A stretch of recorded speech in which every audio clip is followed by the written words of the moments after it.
세계가 기술로 싸울 때 한국은 전기를 갈아엎어 산업의 판을 깔았습니다. 사람들은 잘 모릅니다.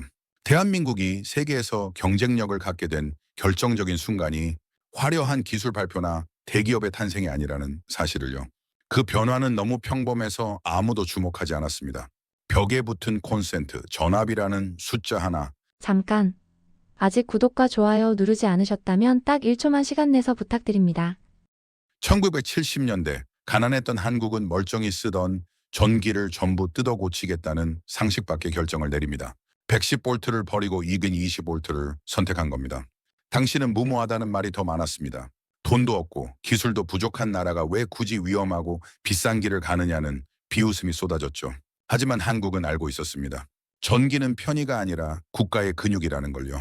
그 선택 이후 한국은 전기를 덜 잃는 나라가 되었고 공장은 멈추지 않는 나라가 되었으며 전기를 많이 쓰는 산업이 자랄 수 있는 보이지 않는 고속도로를 갖게 됩니다.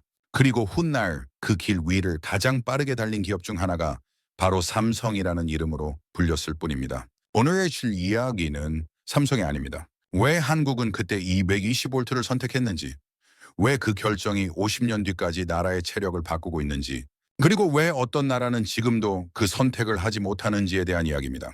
아무도 박수치지 않았던 선택, 그 선택이 없었다면 지금의 대한민국은 존재하지 않았을지도 모릅니다. 그 결정은 즉각적인 박수를 받지 못했습니다. 신문의 헤드라인도 세계의 주목도 없었습니다. 다만 전선은 더 굵어졌고 손실은 줄었으며 미래를 견딜 수 있는 구조만이 조용히 남았습니다. 국가는 그때를 버텼고 산업은 그 위에서 숨을 고르기 시작했습니다. 눈에 보이는 성과보다 눈에 보이지 않는 체력을 먼저 선택한 나라. 그래서 이 이야기는 성공담이 아닙니다. 한국이 언제부터 강해졌는가에 대한 기록이며 그 시작점이 왜 전압이었는가에 대한 질문입니다. 이제부터 그 선택이 어떻게 산업으로 이어졌는지 그리고 왜 삼성 같은 기업이 이 땅에서 나올 수밖에 없었는지를 살펴보겠습니다. 그리고 그 국가적 선택 위에서 가장 먼저 반응한 산업과 기업이 등장합니다. 삼성전자가 세계 1위 기업이 된 이유가 뭘까요? 당신은 기술력 때문이라고 생각하십니까? 우수한 인재 덕분이라고요. 물론 틀린 말은 아닙니다. 하지만 내가 한국에서 발견한 진짜 비밀은 따로 있었습니다. 삼성은 왜 다른 나라 기업들보다 훨씬 싸게 전기를 쓸 수 있었을까요? 외국인 엔지니어로서 처음 한국 기업을 방문했을 때 나는 충격을 받았습니다. 반도체 공장 하나를 돌리는 데 들어가는 전기가 얼마나 되는지 아십니까? 한 달 전기세가 수백억 원입니다. 디스플레이 라인도 대형 가전 생산 공정도 마찬가지죠. 결국 이 모든 산업은 전기를 먹고 자라는 괴물과 같습니다. 유럽에서 온 나는 이 사실을 너무나 잘 알고 있었습니다. 전기가 비싸거나 불안정하면 아무리 뛰어난 기술이 있어도 세계 시장에서 살아남을 수 없다는 것을요. 그런데 놀라운 사실이 하나 있었습니다. 삼성이 본격적으로 세계 무대에 오르기 훨씬 전부터 대한민국은 이미 세계 최고 수준의 전력 인프라를 깔아두고 있었다는 겁니다. 마치 고속도로를 미리 만들어 놓고 차가 달릴 날을 기다린 것처럼요. 처음엔 이해할 수 없었습니다. 1970년대만 해도 한국은 가난한 나라였으니까요. 하지만 그들은 미래를 보고 있었습니다. 전기는 그냥 콘센트에 꽂으면 나오는 게 아니라 국가 경쟁력의 핵심이라는 것을 말이죠. 만약 한국이 여전히 110볼트를 쓰는 나라였다면 어땠을까요? 대형 냉장고는 제 힘을 못 냈을 겁니다. 반도체 공장은 전력 손실과 과열 문제로 골머리를 앓았겠죠. 그랬다면 지금의 삼성은 존재하지 않았을 겁니다. 나는 이 이야기를 세계에 전하고 싶었습니다. 왜 어떤 나라는 삼성 같은 기업을 낳고 어떤 나라는 따라오다 지치는가에 대한 진실을요. 그 출발점에는 벽에 붙은 아주 평범한 콘센트 하나가 있었습니다. 왜 한국은 그 콘센트를 바꿨고 그 선택이 어떻게 삼성이라는 기업의 날개를 달아줬는지 지금부터 내가 목격한 그 결정적인 순간들을 하나씩 들려드리겠습니다. 50년 전 아무도 주목하지 않았던 전압 하나의 선택, 그 이야기 속으로 들어가 보시죠. 공장은 거짓말을 안 한다. 전기는 숫자로 표현되지만 현장에 가면 소리와 열로 먼저 느껴집니다. 처음 한국의 공장을 둘러봤을 때 나는 가장 인상 깊었던 건 최첨단 장비도 자동화 로봇도 아니었습니다. 천장 위로 가지런히 정리된 굵은 전선들이었어요. 열을 거의 품지 않는 바에선 기계가 동시에 돌아가도 전압이 흔들리지 않는 안정감. 이건 설명서에 나오는 내용이 아닙니다. 유럽과 미국의 여러 공장들을 다녀본 나는 이것이 뭘 의미하는지 즉시 알아챘습니다. 기계를 오래 다뤄본 사람이라면 딱 보는 순간 압니다. 아, 이 나라는 기본 체력이 다르구나 하고요. 내 고향인 독일의 공장들과 비교해도 한국은 달랐습니다. 독일은 전력 인프라가 안정적이기로 유명하지만 한국의 공장들은 그보다 더한 여유를 보여줬어요. 전기를 많이 먹는 설비는 전기가 약하면 즉시 반응합니다. 소음이 늘고 발열이 커지고 미세한 오차가 쌓이기 시작하죠. 그런데 한국의 공장들은 여유가 있었습니다. 아직 더 돌려도 괜찮겠다는 느낌이랄까요? 마치 고속도로에 차가 별로 없을 때처럼 말이에요. 설비 담당자에게 물어봤습니다. 전력 여유율이 어느 정도냐고요? 그의 대답은 놀라웠습니다. 피크타임에도 30% 이상의 여유가 있다고 했어요. 이 차이는 기술자의 손재주에서 나오는 게 아닙니다. 전기를 보내는 길 자체가 넓기 때문이에요.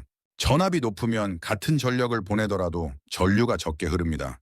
전류가 적으면 전선의 부담이 줄어들고 열 발생이 줄어들죠. 더욱 놀라운 건 이 공장들 중 상당수가 삼성이 본격적으로 세계 시장을 장악하기 이전부터 이미 이런 전기 환경을 갖추고 있었다는 사실입니다. 즉 삼성이 전기를 바꾼 게 아니라 전기가 먼저 준비돼 있었던 겁니다. 이건 정말 중요한 발견이었어요. 나는 그날 밤 호텔에서 작은 메모를 남겼습니다. 이 인프라라면 전기를 많이 쓰는 산업이 반드시 커질 수밖에 없다고요. 내 동료들은 아직 한국을 개발도상국으로 봤지만 나는 달랐습니다. 공장 현장이 말해주고 있었으니까요. 당시에는 반도체 이야기를 꺼내면 아직 과하다는 시선도 많았습니다. 한국이 메모리 반도체에서 성공할 거라고 말하면 사람들은 웃었어요. 하지만 현장은 이미 알고 있었습니다. 이 전력망은 가전 하나만을 위한 구조가 아니라는 걸요. 반도체 공장은 전기의 품질에 극도로 민감합니다. 전압이 순간적으로 흔들리기만 해도 불량률이 치솟습니다. 그래서 대부분의 반도체 공장은 자체 전력 안정화 장치를 갖추고 있어요. 하지만 기본 전력망이 안정적이면 그 비용과 부담이 크게 줄어듭니다. 그리고 훗날 이 조용한 안정감이 삼성의 공장을 멈추지 않게 만드는 힘이 될 거라는 것도 예감할 수 있었어요. 아직 이때는 아무도 그걸 전략이라고 부르지 않았습니다. 그저 잘 보이지 않는 기반일 뿐이었죠. 하지만 나는 수십 년간 공장을 다니며 배웠습니다. 진짜 승부는 항상 보이지 않는 곳에서 먼저 끝난다는 것을요.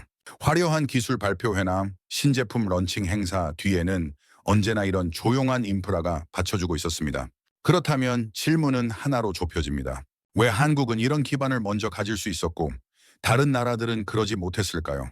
그 답은 다음 장에서 전압이라는 숫자 안으로 더 깊이 들어가며 드러납니다. 숫자가 말해주는 잔인한 진실, 전기를 오래 다룬 우리 같은 사람들은 감으로 먼저 느끼고 숫자로 확인합니다.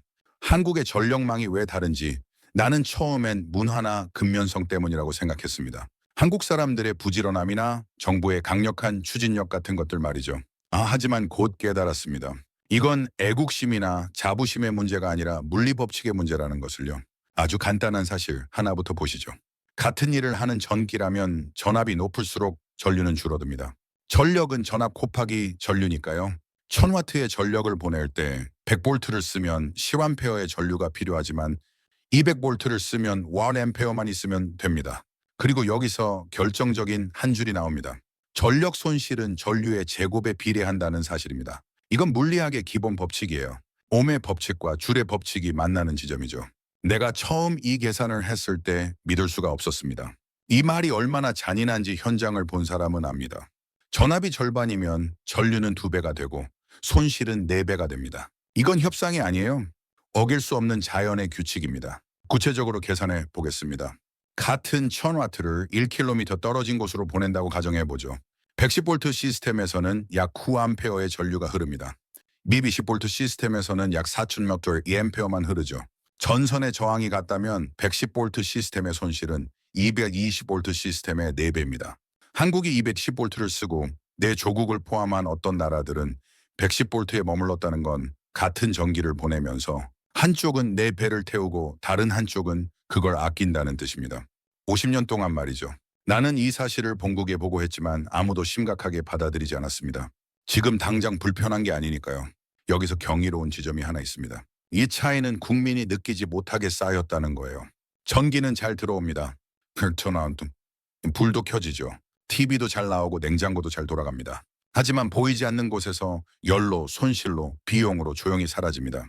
발전소에서 만든 전기의 일부가 목적지에 도착하기도 전에 공중으로 날아가 버리는 겁니다. 그리고 그 차이는 전기를 많이 쓰는 산업에서 폭발합니다. 반도체 공정, 대형 디스플레이, 고출력 모터를 쓰는 가전, 이런 산업에서는 전기 효율이 곧 경쟁력입니다. 원가의 상당 부분이 전기요금이니까요. 삼성이 같은 설계를 놓고도 원가에서 안정성에서 앞설 수 있었던 이유를 나는 그제야 이해했습니다. 기술 이전에 전기가 발목을 잡지 않았기 때문이에요.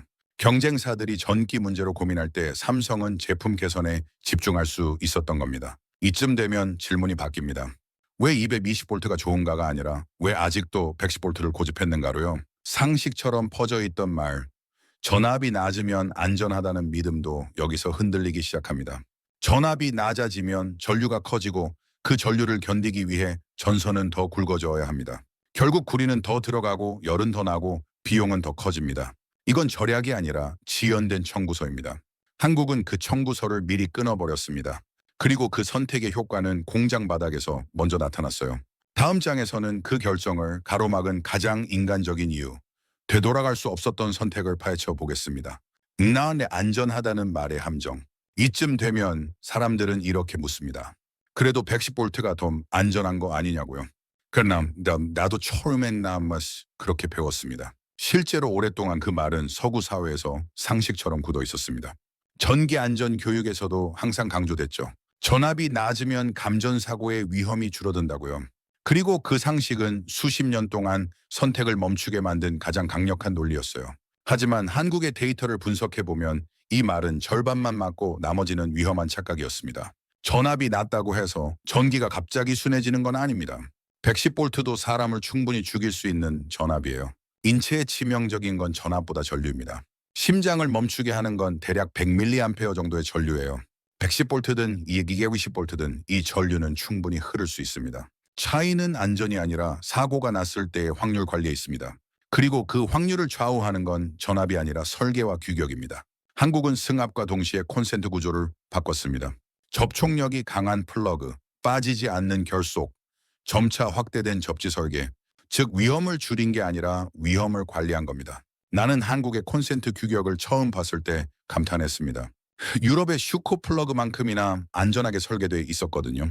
접지핀이 제대로 들어가고 플러그가 헐거워지지 않으며 어린이가 손가락을 넣을 수 없는 구조였습니다. 반면 110V를 유지한 쪽에서는 다른 문제가 터져 나왔습니다. 전류가 커지면서 전선이 두꺼워지고 열이 늘고 노후화가 빨라졌어요.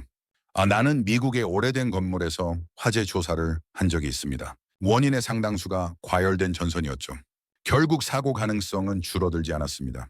형태만 바뀌었을 뿐이에요. 110V 시스템에서는 감전사고 대신 화재 사고가 늘어났습니다. 전류가 크니까 전선이 뜨거워지는 건 당연한 일이었죠. 여기서 진짜 악역이 등장합니다. 이미 깔아놓은 것에 대한 집착이에요. 내가 일했던 미국의 공장들도 마찬가지였습니다. 공장도 빌딩도 가전도 표준도 모두 기존 규격에 맞춰져 있었습니다. 이걸 바꾸는 순간 모든 것이 비용이 됩니다. 고쳐야 할 게 너무 많아지죠. 콘센트만 바꾸면 되는 게 아닙니다. 전선도 바꿔야 하고 차단기도 바꿔야 하고 가전제품도 모두 교체해야 합니다. 간의 가치적인 이런 말이 나옵니다. 지금은 타이밍이 아니다. 조금만 더 버티자고요. 이 말이 반복될수록 되돌아갈 수 있는 지점은 점점 멀어집니다. 10년 뒤에는 바꿀 게 더 많아지고 20년 뒤에는 더더욱 많아집니다. 경제학에서는 이걸 경로 의존성이라고 부릅니다. 한 번 선택한 길이 비효율적이라는 걸 알아도 이미 너무 멀리 와버린 상태예요. 한국이 달랐던 이유를 나는 이제 압니다. 아직 고칠 게 적을 때 결단을 내렸기 때문입니다. 1970년대에 한국은 전기를 쓰는 집도 적었고 공장도 많지 않았고 미래 수요가 막 커지려던 시점이었죠. 그 순간을 놓쳤다면 한국 역시 지금은 바꾸지 못하는 나라가 되었을 겁니다. 그리고 바로 그 차이가 다음 장에서 숫자로 비용으로 냉정하게 드러납니다. 계산이 끝난 순간 전압 논쟁은 말로 하면 끝이 없습니다. 안전, 관습, 불편, 정치 모두 의견이 갈리죠. 하지만 나는 엔지니어입니다. 숫자는 거짓말을 하지 않는다는 걸 압니다. 감정이나 정치적 입장과 달리 숫자는 냉정하고 객관적이죠. 그래서 나는 항상 데이터를 먼저 봅니다. 한국의 승합 사업이 마무리된 뒤 가장 먼저 나타난 변화는 아주 조용했습니다. 전기가 덜 새기 시작한 겁니다. 전선에서 빠져나가던 열, 장거리 송전에서 사라지던 손실, 과부하로 생기던 전압 강화, 이 모든 게 눈에 띄게 줄어들었어요. 나는 당시 한국전력의 데이터를 직접 분석할 기회가 있었습니다. 송전 손실률이 승합 이전에 비해 거의 절반 가까이 줄어든 걸 확인했죠.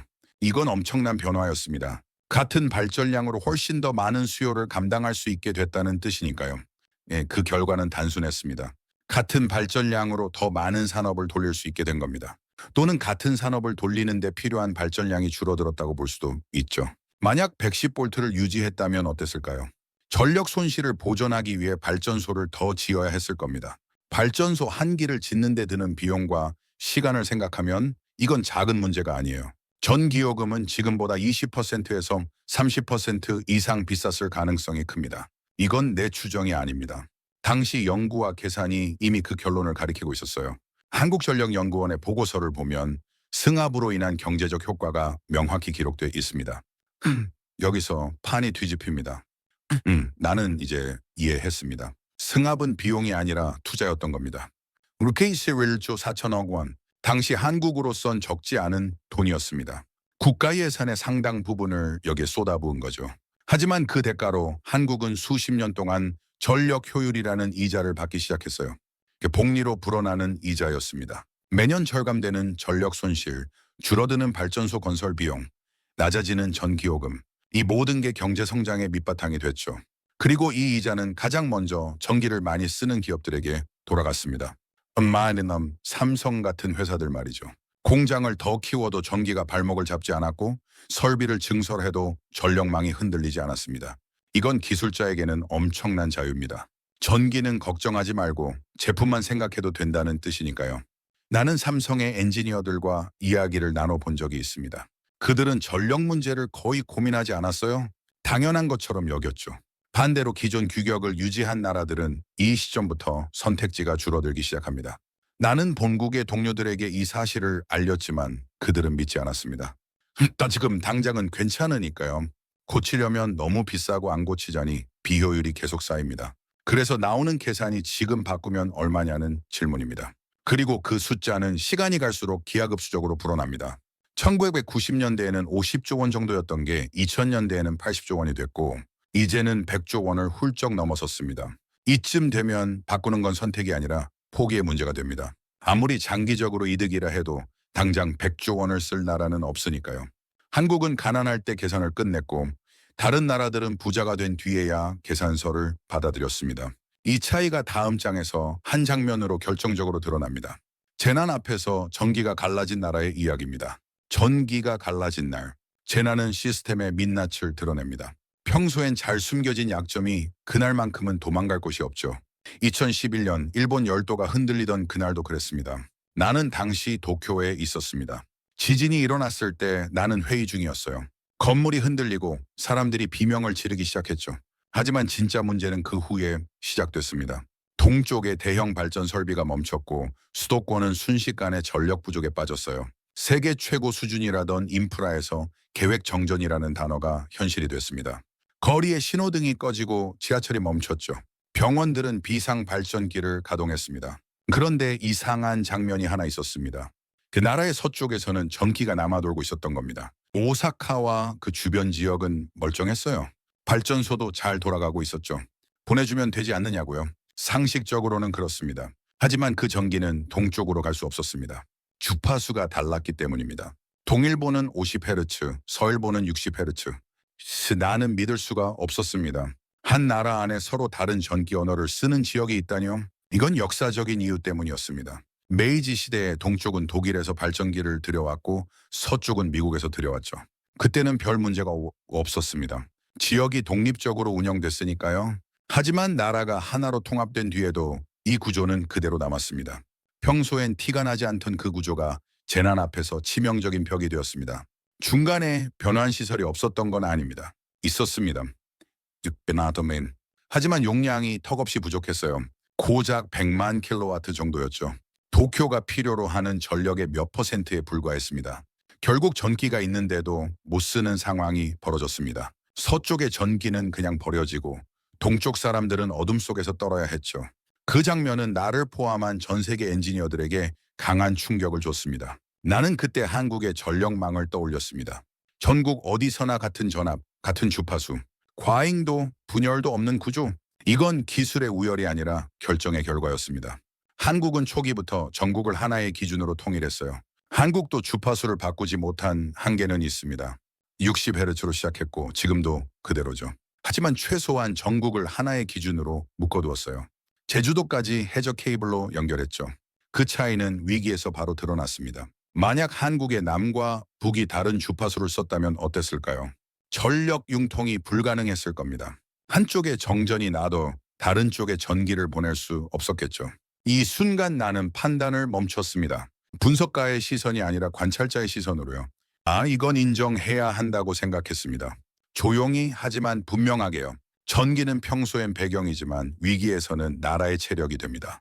한국이 가진 건 완벽한 시스템이 아니라 위기에서도 무너지지 않는 기본이었습니다. 그리고 그 기본 위에서 산업은 계속 돌아갔고 공장은 멈추지 않았어요. 이제 마지막 질문만 남았습니다. 이 차이는 과거에서 끝났을까요? 아닙니다. 지금 이 순간 그리고 앞으로의 산업에서 더 크게 벌어지고 있습니다. 다음 장에서는 전기차와 인공지능 시대에 이 격차가 어떻게 다시 작동하는지 직접 보게 될 겁니다. 미래는 이미 연결돼 있었다. 미래 산업을 이야기할 때 사람들은 늘 기술부터 떠올립니다. 배터리, 인공지능, 알고리즘, 반도체. 하지만 현장에 있는 우리 같은 사람들은 조금 다른 질문부터 합니다. 전기를 얼마나 안정적으로 쓸 수 있는가라는 질문이죠. 화려한 기술도 결국 전기가 뒷받침되지 않으면 무용지물이 되니까요. 전기차가 그렇습니다. 한국에서는 집에 돌아와 콘센트에 꽂아두는 것만으로도 충전이 진행됩니다. 완속이든 급속이든 전제 조건은 이미 갖춰져 있어요. 220V 콘센트가 모든 집의 표준으로 설치되어 있으니까요. 하지만 전압이 낮은 나라에서는 이 단순한 행동이 공사부터 의미합니다. 전용선, 배선, 교체, 추가 비용, 기술의 문제가 아니라 환경의 문제예요. 나는 미국에서 전기차 충전 인프라 프로젝트를 진행한 적이 있습니다. 가장 큰 걸림돌이 뭐였는지 아십니까? 바로 기존 전력망이었습니다. 110V 체계에서 고속 충전을 구현하려면 모든 걸 새로 깔아야 했어요. 단순히 충전기를 설치하는 게 아니라 건물의 전기 시스템 전체를 재설계해야 했죠. 한 아파트 단지에 충전 시설을 설치하는 데만 수억 원이 들었습니다. 한국이라면 그 비용의 절반도 안 들었을 거예요. 이 차이가 전기차 보급률에 직접적인 영향을 미칩니다. 인공지능 시대의 핵심인 데이터 센터도 마찬가지입니다. 서버는 쉬지 않고 돌아가고 전기는 단 한순간도 끊기면 안 됩니다. 데이터 센터 하나가 먹는 전력이 작은 도시 하나와 맞먹을 정도예요. 그래서 글로벌 기업들이 가장 먼저 보는 건 땅값도 인건비도 아닙니다. 전력 효율과 안정성입니다. 아마존, 구글, 마이크로소프트 같은 기업들이 데이터 센터 위치를 정할 때 가장 중요하게 보는 게 바로 전력 인프라죠. 한국의 대형 데이터 센터가 속속 들어서는 이유도 여기에 있습니다. 전력이 안정적이고 효율적이니까요. 여기서 제2장에서 봤던 장면이 다시 떠오릅니다. 열이 덜 나는 배선, 흔들리지 않는 전압, 동시에 돌아가도 여유가 남아있던 공장. 그건 과거의 유산이 아니라 미래를 위한 구조였습니다. 50년 전에 깔아놓은 인프라가 지금 인공지능 시대의 경쟁력이 되고 있는 겁니다. 삼성이 반도체 공장을 확장할 수 있었던 이유, 고출력 설비를 망설임 없이 깔 수 있었던 이유, 그 배경에는 이미 준비된 전기 환경이 있었어요. 평택 반도체 공장 하나가 쓰는 전력이 어마어마합니다. 하지만 전력망은 흔들리지 않았죠? 이 차이는 뉴스에 크게 나오지 않습니다. 눈에 띄지 않기 때문입니다. 하지만 산업은 이런 조용한 조건 위에서 속도를 냅니다. 경주에서 이기려면 트랙이 좋아야 하는 것처럼요. 누군가는 좁은 길에서 속도를 조절하고 누군가는 이미 닦아놓은 고속도로를 달립니다. 나는 한국이 후자라는 걸 압니다. 그리고 이 차이는 앞으로 더 벌어질 겁니다. 전기를 많이 쓰는 산업일수록 전력 인프라의 차이가 경쟁력의 차이가 되니까요. 낮에 남은 건 마지막 장입니다. 이 모든 선택 끝에 우리는 무엇을 얻었고 무엇을 이어가야 할까요? 고속도로를 만든 사람들, 이제 이야기를 정리할 시간입니다. 왜 한국은 220V가 되었고 왜 어떤 나라는 아직도 100V에 머물러 있을까요? 나는 수십 년간 이 질문을 안고 살았습니다. 전 세계 여러 나라의 전력 시스템을 분석하면서 그 답을 찾으려 했죠. 답은 기술도 우연도 아닙니다. 결단의 시점이 달랐습니다. 1970년대에 한국은 부유하지 않았습니다. 전기도 넉넉하지 않았고 불만도 많았어요. 승합 공사가 진행되는 동안 얼마나 많은 민원이 쏟아졌겠습니까? 그럼에도 불구하고 한 세대는 이렇게 판단했습니다. 지금 불편해도 다음 세대는 편하게 가자고요. 나는 그 시절 한국을 직접 보지는 못했습니다. 하지만 기록과 데이터를 통해 그들의 선택을 읽을 수 있었어요. 그 선택은 눈에 띄지 않게 진행됐습니다. 콘센트를 바꾸고 전선을 갈고 말없이 버텼습니다. 정부 관료들도 전력공사 직원들도 전기 기술자들도 모두 욕을 먹어가며 일했죠. 왜 멀쩡한 걸 바꾸느냐는 비난을 받으면서요. 누구도 박수쳐 주지 않았고 성과는 20년, 30년 뒤에나 나타났습니다.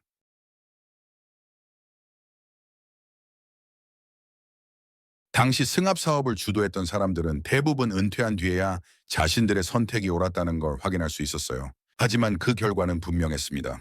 삼성 같은 기업이 전기를 걱정하지 않고 공장을 키울 수 있었고 기술 경쟁에만 집중할 수 있었어요. 전력은 배경이 되었고 산업은 전면에 나섰습니다. 이게 얼마나 중요한지 아십니까? 이건 어느 한 기업의 이야기만이 아닙니다. 국가가 길을 닦아주면 기업은 속도를 낼 수 있다는 증거예요. 나는 이 사실을 세계 여러 나라에 전했습니다. 하지만 대부분은 이미 늦었다고 말했습니다. 지금 한국 사람들은 그 고속도로 위를 달리고 있습니다. 너무 익숙해서 그 길을 누가 만들었는지 잊고 있을 뿐이죠. 당연한 것처럼 전기를 쓰고 당연한 것처럼 공장을 돌립니다. 오늘 집에 돌아가 벽에 붙은 콘센트를 한번 보십시오. 그 작은 구멍 2개는 우연히 생긴 게 아닙니다. 땀 흘린 사람들, 욕먹으면서도 밀어붙인 결정, 그리고 미래를 계산한 선택의 흔적입니다. 나는 그 선택에 참여하지 않았습니다. 외국인이니까요. 하지만 그 결과를 목격했고 분석했고 이해했습니다. 그리고 존경합니다. 대한민국은 그때 바꿨고 그 결과로 지금 달리고 있습니다. 그리고 중요한 건 이것입니다. 한국은 이미 한번 미래를 위해 불편함을 선택해본 나라라는 사실입니다. 다음 선택이 올 때도 이 기억이 당신들의 기준이 되길 바랍니다. 나는 외국인으로서 한국의 이 선택을 존경합니다. 단순히 경제적 성공 때문이 아니라 장기적 안목과 결단력 때문이죠. 이 이야기는 과거의 자랑이 아니라 앞으로의 판단을 위한 기록입니다. 다시 한번 중요한 선택의 순간이 왔을 때 이 경험을 기억해 주십시오. 조용히 그러나 분명하게 말이죠. 우리는 종종 결과만 기억합니다. 눈에 보이는 기업, 숫자로 찍힌 성장률, 세계 순위표 위의 이름들 말이죠. 하지만 진짜 경쟁력은 늘 그보다 먼저 만들어집니다. 하면 아무도 박수치지 않았을 때, 어덜리치는 아직 성과가 보이지 않을 때, 불편함을 감수하기로 한 그 순간에서요. 한국의 250볼트는 기술의 선택이 아니라 태도의 선택이었습니다. 지금이 아니라 다음을 기준으로 판단하겠다는 태도, 편의보다 구조를, 속도보다 체력을 먼저 보겠다는 결단이었죠. 그래서 이 이야기는 과거의 영광을 자랑하기 위한 것이 아닙니다. 앞으로의 또다시 선택의 순간이 왔을 때 무엇을 기준으로 판단할 것인가에 대한 기록입니다. 오늘 집에 돌아가 벽에 붙은 콘센트를 다시 한번 보십시오. 이게 그건 전기가 아니라 한 나라가 미래를 대하는 방식입니다. 본 영상은 국내외 사례와 공개 자료를 토대로 현장에서 축적된 구조와 태도를 이야기 형식으로 풀어낸 콘텐츠입니다. 등장하는 인물과 일부 사건 전개는 이야기의 이해와 몰입을 돕기 위해 가상의 서사로 구성되었습니다. 이 이야기가 눈에 드러나지 않는 자리에서도 끝까지 책임을 다해온 한국 사회의 선택과 자세를 한 번 더 돌아보는 계기가 되기를 바랍니다. 이야기를 함께 해주셔서 감사합니다. 오늘 영상도 마음에 드셨나요? 그렇다면 댓글 부탁드려요.